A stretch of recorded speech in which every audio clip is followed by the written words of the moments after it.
भारत की धरती पर खड़ा एक ऐसा स्मारक जिसे पूरी दुनिया जानती है।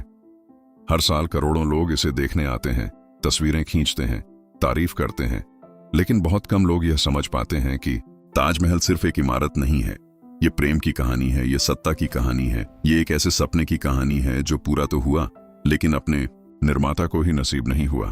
ताजमहल, सफेद संगमरमर से बना यह मकबरा आज अमर प्रेम की निशानी माना जाता है। कहा जाता है कि इसे मुगल बादशाह शाहजहां ने अपनी प्रिय बेगम मुमताज महल की याद में बनवाया था। मुमताज महल जो सिर्फ एक रानी नहीं थी बल्कि शाहजहां के जीवन की सबसे अहम साथी थीं। जब मुमताज की मृत्यु हुई तो शाहजहां पूरी तरह टूट गए। उसी शोक, उसी पीड़ा से जन्म हुआ एक ऐसे स्मारक का जो समय को भी चुनौती दे सके। लेकिन ताजमहल की कहानी केवल भावनाओं तक सीमित नहीं है। इसके पीछे छिपी है राजनीति, शक्ति, इंजीनियरिंग और शाही महत्वाकांक्षा की एक पूरी दुनिया। ताजमहल को यमुना नदी के किनारे बनाया गया। आज यह बात सामान्य लगती है, लेकिन उस समय नदी के पास इतनी विशाल इमारत बनाना किसी चमत्कार से कम नहीं था। मुगल काल में नदियां सिर्फ पानी का स्रोत नहीं थीं, नदियां ही सड़कें थीं, नदियां ही राजमार्ग थीं। शाहजहां चाहते थे कि जब कोई शाही नाव यमुना पर चले तो सामने एक ऐसा दृश्य दिखे जो उसकी आंखों और दिमाग में हमेशा के लिए बस जाए। यही कारण है कि ताजमहल का असली सौंदर्य नदी की ओर से दिखाई देता था। आज ज्यादातर लोग उस नजर से ताजमहल को देख ही नहीं पाते जैसा उसका निर्माता चाहता था। लेकिन नदी के किनारे निर्माण करना बहुत बड़ा जोखिम था। जमीन नरम थी, बाढ़ का खतरा था और जरा सी गलती पूरे सपने को मिट्टी में मिला सकती थी। इंजीनियरों ने एक अनोखा तरीका अपनाया। जमीन में गहरे गहरे कुएं खोदे गए, इन कुओं को पत्थरों से भर दिया गया और इन्हीं के ऊपर पूरे ताजमहल की नींव खड़ी की गई। आज यह नींव दिखाई नहीं देती, लेकिन 300 साल बाद भी ताजमहल खड़ा है, बिना झुके, बिना गिरे। इस निर्माण में लगभग 20 साल लगे। करीब 20,000 कारीगरों ने दिन रात काम किया। भारत ही नहीं, दूर दूर के देशों से कलाकार बुलाए गए।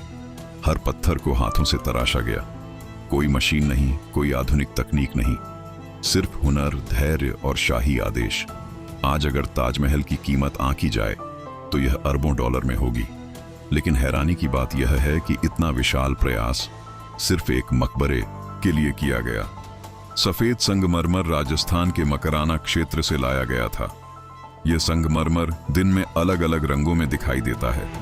सुबह हल्का गुलाबी, दोपहर में चमकदार सफेद और रात में चांदनी के साथ नीला सा। यह बदलाव ताजमहल को जीवित सा बना देता है। ताजमहल की दीवारों पर कीमती पत्थरों से की गई जड़ाई आज भी लोगों को हैरान करती है। फूल, बेलें, आकृतियां इतनी बारीकी से बनाई गई हैं कि पास जाकर देखने पर यकीन करना मुश्किल हो जाता है कि यह सब पत्थर है। लेकिन ताजमहल सिर्फ सुंदरता की मिसाल नहीं है, यह शक्ति का प्रदर्शन भी है। कुछ इतिहासकार कहते हैं कि ताजमहल सिर्फ प्रेम का प्रतीक नहीं बल्कि शाहजहां की असीम सत्ता और चाहत का भी प्रमाण है। कहा जाता है कि शाहजहां ताजमहल के सामने एक और महल बनवाना चाहते थे, काला ताजमहल, जिसमें वे खुद दफन होना चाहते थे। लेकिन वह सपना कभी पूरा नहीं हो सका। उनके अपने बेटे ने उन्हें सत्ता से हटा दिया। और वही शाहजहां जिसने ताजमहल बनवाया था, अपने जीवन के आखिरी दिन आगरा के किले में कैद होकर बिताने पड़े। कहते हैं कि कैद की खिड़की से वे रोज ताजमहल को देखते थे, अपना सपना, अपनी मोहब्बत और अपनी खोई हुई दुनिया। ताजमहल की एक और खास बात यह है कि यह सिर्फ एक धर्म या एक संस्कृति की रचना नहीं है। इसमें इस्लामी कला है, फारसी डिजाइन है और भारतीय शिल्प की आत्मा है। यही कारण है कि ताजमहल सिर्फ भारत का नहीं, पूरी दुनिया का स्मारक बन गया। आज भी कारीगर इसे बचाने में लगे हैं। आज भी इसके रख रखाव में सदियों पुराने तरीकों का इस्तेमाल होता है। 350 साल बाद भी ताजमहल समय के सामने खड़ा है।